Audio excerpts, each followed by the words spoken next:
Hello and welcome back to the channel. तो आज का टॉपिक है to find out the roots of complex numbers. ठीक है, अभी तक आप सबको जानकारी हो चुकी है अच्छे से कि what is a complex number. हमने डी मोइरेस थ्योरम पढ़ लिया है, हमने उसके एग्जांपल्स किए हुए हैं। अब हम देखेंगे कि कोई कॉम्प्लेक्स नंबर का रूट कैसे फाइंड किया जाता है। Let us see. इसको कई बार ऐसा भी बोला जाता है टू फाइंड या to extract the roots of complex number. To find या to extract the roots of complex numbers. तो how to do it exactly, let us try to understand. Before that आप पहले ये समझ लो कि हम जब रूट निकालते हैं तो हम एग्जैक्टली क्या करते हैं। आपने रियल नंबर्स में रूट्स निकाले हैं, ठीक है। सपोज आई टेल यू कि what is the root of 4। When I say only root, that means 1/2। ठीक है, जब हम रूट की बात करते हैं, root of 4, that means I am talking about 4⁻1/2। तो इसकी वैल्यू आप सबको पता है -2 and +2। ठीक है, then if I tell you to find out the cube root, तो आप क्या करोगे? क्यूब रूट मतलब किसी चीज का क्यूब रूट निकालना है, that means you right raised to power 1/3, या फिर इस तरीके से भी हम लिखते हैं इसको, इजंट इट? सो क्या चीज आप इसमें देख रहे हो कि अगर स्क्वायर रूट है तो 2 आता है 1/2, अगर क्यूब रूट है तो 1/3 आता है। अगर मैं आपको बोलूं कि आप 50 का 10th रूट निकालो या 9th रूट निकालो, तो what will you right? raised to power 1/5। ठीक है, सो दिस इज व्हाट इंडिकेट्स कि आपको कितने रूट निकालना है। अगर 1 दिस थिंग है तो that indicates the number of roots. Fine, तो ये होता है फॉर रियल नंबर्स। अब हम यही चीज देखेंगे बिकॉज हमने कॉम्प्लेक्स नंबर पढ़ लिया है एंड कॉम्प्लेक्स नंबर को हमने एंट्री दे दी है हमारे नंबर सिस्टम में, तो अब उसके भी रूट हमें निकालते आना चाहिए। तो let us see how to find out the roots of complex number. इतना इजी तो नहीं होगा वो निकालना। Let us see how to do that. तो कॉम्प्लेक्स नंबर का रूट निकालना है मतलब किस टाइप का होगा। ठीक है, एग्जाम्पल्स कैसे होंगे पहले वो समझते हैं, फिर हम उसकी डिटेल में जाएंगे। कोई भी कॉम्प्लेक्स नंबर आप अज्यूम कर लीजिए। सपोज आई से 3 + 2i। तो अगर क्वेश्चन ऐसा है कि इसका निकालना है मुझे 5th रूट, ठीक है, तो this will be the question. Then the question can be of the type 35 raised to power 1/7, मतलब मुझे इसके 7th रूट्स निकालने हैं या 7 रूट्स निकालने हैं। नाउ यू विल से कि ma'am 35 is not a complex number. आपने 35 क्यों लिया? हम यहाँ कॉम्प्लेक्स नंबर की स्टडी कर रहे हैं ना। बट बच्चों, मैंने आपको बताया था कि every real number is also a complex number. Do you remember that? मतलब आप 35 को हमेशा ऐसे लिख सकते हो 35 plus 0i, so this becomes a complex number, isn't it? And इसका 7th root आपको निकालना है। So this is the way the questions can be. It can be only -i raised to power 1/6. It can be 1 raised to power 1/18. इस type के questions आपको आ सकते हैं। That means you have to extract the roots of the complex number या फिर you have to find the roots of the complex number. अब देखते हैं करना कैसे है। तो to find out the roots of complex number आपके लिए एक बहुत इंपॉर्टेंट चीज आपको पता होनी चाहिए, which is D Moivre's theorem, जो हम ऑलरेडी पढ़ चुके हैं। जिन्होंने प्रीवियस वीडियो नहीं देखा या डी मोइरेस थ्योरम का वीडियो नहीं देखा है, आई बटन पर क्लिक करके आप देख लीजिए या प्लेलिस्ट में भी आपको मिल जाएगा। तो you should have the knowledge of de Moivre's theorem to study the roots of complex number. और जब हमने ये पढ़ा था डी मोइरेस थ्योरम का टॉपिक, तब मैंने आपको बताया था एक स्पेशल केस। अगर आपने देखा होगा अच्छे से, you might be remembering this special case बताया था जो, और जब मैंने आपको ये भी बताया था कि आगे जब हम एग्जाम्पल सॉल्व करेंगे तब ये बहुत काम आने वाला है। तो this is the same as the special case, बस वहां पर हमने आर नहीं लिया था and in place of this के हमने वहां पर आर लिया हुआ था। ठीक है, आप वो वीडियो देखोगे तो आपको समझ में आ जाएगा। अब आते हैं इस टॉपिक पर, how to find out the roots. Now question होगा आपको, कोई भी कॉम्प्लेक्स नंबर, ये जो z दिख रहा है ये कोई कॉम्प्लेक्स नंबर होगा, एनीथिंग, जैसे अभी मैंने एग्जाम्पल्स आपको सारे बताए थे उस टाइप से, उसका कोई भी रूट निकालना होगा। जैसे मैंने बताया था 1/10, 1/9, 1/anything। तो जो यहाँ पर वैल्यू होगी उतने नंबर ऑफ रूट्स आपको मिलने वाले हैं।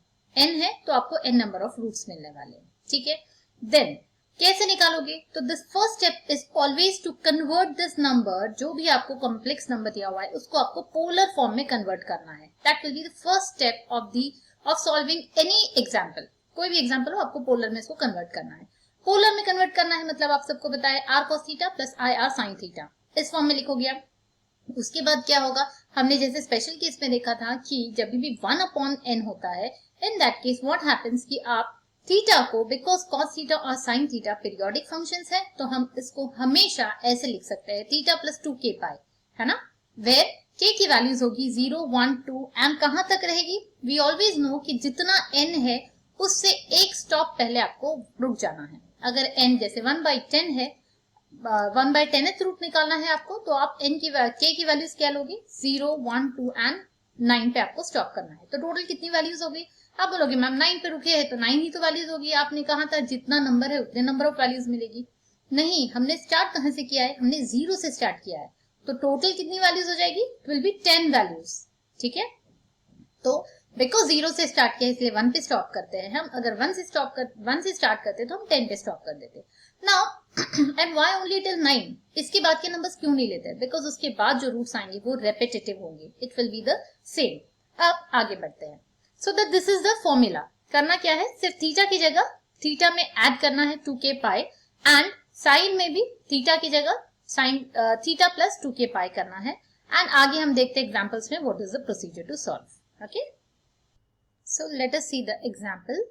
अब क्वेश्चन इस टाइप का कुछ एग्जाम में आएगा कि find out -1 plus i raise to power 1/3। आपको दिख रहा है ये जो अंदर ब्रैकेट में चीज है that is a complex number, ठीक है, एंड साथ में आपको ये दिख रहा है रेज टू पावर 1/3। अब लिखा नहीं है यहाँ पे एक्सट्रैक्शन ऑफ रूट्स या फिर फाइंड द रूट्स, ऐसा कुछ नहीं लिखा है, बट आपको समझना चाहिए बिकॉज रेज टू पावर 1/3 है, दैट मीन्स आपको इसके रूट्स 1/3 रूट निकालना, थर्ड रूट निकालने हैं, दैट मीन्स क्यूब रूट निकालना है, and you will get how many roots, कितने नंबर्स ऑफ रूट्स मिलेंगे आपको, 3, जो यहाँ वैल्यू होती है उतने ही। ठीक है, so let us start. What did I tell you कि सबसे पहला काम आपको ये करना है, you have to convert the given complex number to polar form. तो how to be convert, we will say that let -1 plus i is equal to r cos theta plus i r sin theta.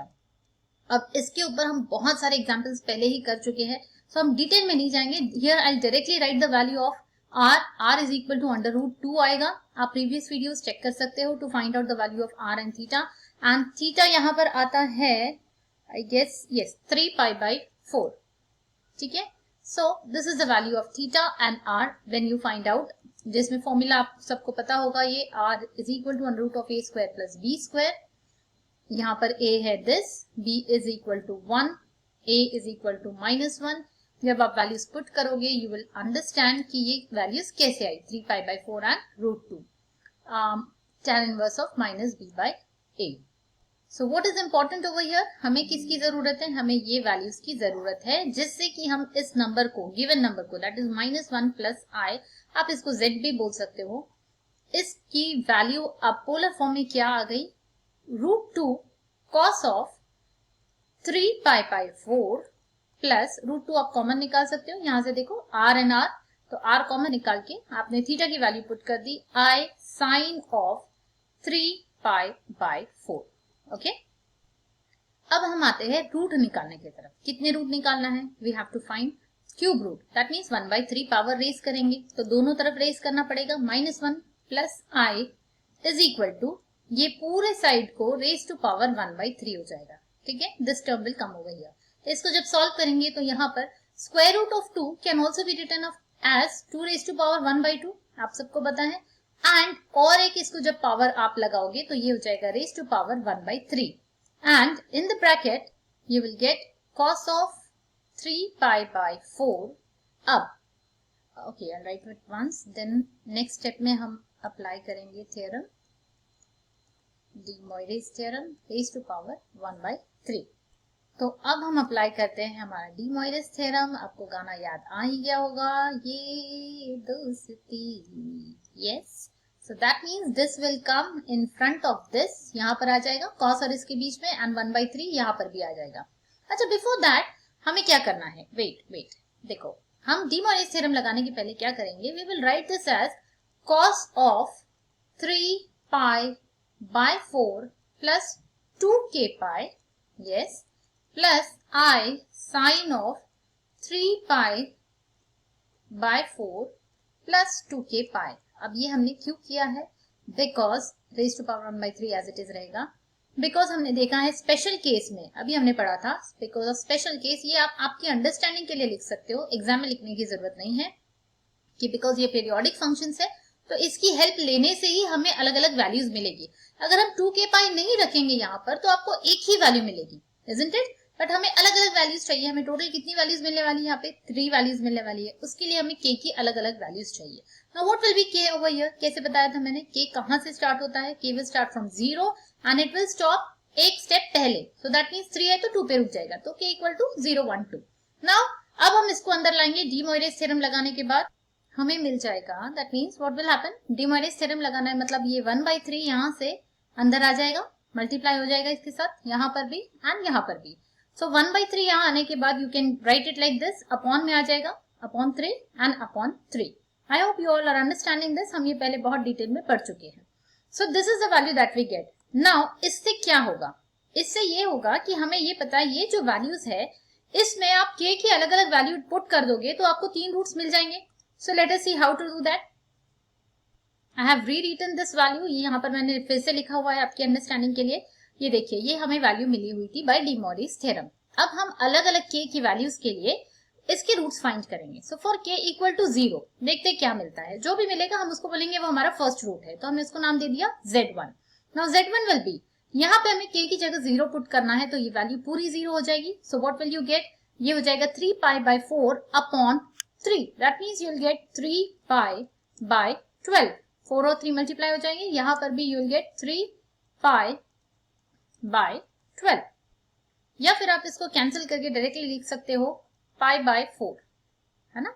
3 1 3 4। सो ये cancel करके आप इसको direct pi by 4 भी लिख सकते हो। That would be a better option. So this is the value of first root, z1 मिल गया। Then k equal to 1 put करेंगे। यहाँ पर आप जब k इक्वल टू 1 पुट करोगे what will you gate?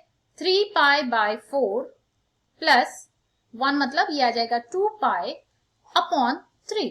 And when you cross multiply आपको इसको सॉल्व करके देखना है what value you get, and on solving we get this as 11 pi by 12। So 11 pi by 12 ये हो गई आपकी सेकेंड वैल्यू, या फिर आप बोल सकते हो second root for this particular complex number.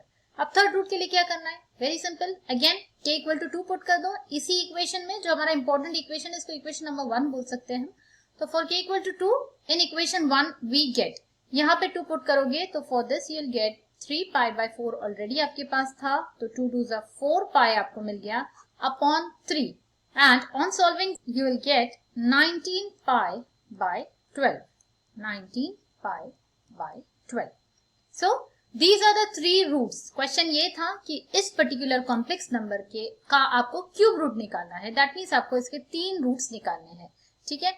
तो आपको मिल गया z1, z2 and z3 and last में आप लिख दोगे these are the 3 distinct roots of this, ठीक है? Now in the exam also आपको इसके आगे सॉल्व नहीं करना है। No need to take tension कि मैम अब ये इतना कॉम्प्लिकेटेड सा ये 11 बाय 12 पाई 19 पाई बाय 12 वगैरह हम सॉल्व कैसे करेंगे। आपको सॉल्व नहीं करना है, you have to leave it over here, this is the final answer. बस इतना लिख के छोड़ दोगे तो भी आपको फुल मार्क्स मिल जाएंगे। Okay, now still there would be some students, आप में से कई लोगों को अभी भी थोड़ा डिफिकल्ट लग रहा होगा। सो डोंट वरी, आप नॉर्मल हो, सभी को लगेगा। जब भी आप कोई भी टॉपिक का पहला एग्जाम्पल करते हो ना तो थोड़ा सा डिफिकल्ट लगता है। देन जब आप उसका सेकेंड एग्जाम्पल करोगे थोड़ा और इजी लगेगा। थर्ड एग्जाम्पल तक आपको परफेक्शन आ जाएगा। And in the next video हम एक और एग्जाम्पल लेंगे, 1 या 2 एग्जाम्पल्स और ले लेंगे, तब तक आपको परफेक्शन जरूर आ जाएगा। टिल देन जब तक नेक्स्ट वीडियो आता है आपको ये वीडियो एक बार और देखना है, तो अभी भी आपको एक ही एग्जाम्पल में परफेक्शन आने के चांसेस है। ओके, सो मिलते हैं नेक्स्ट वीडियो में। Till then have a nice day.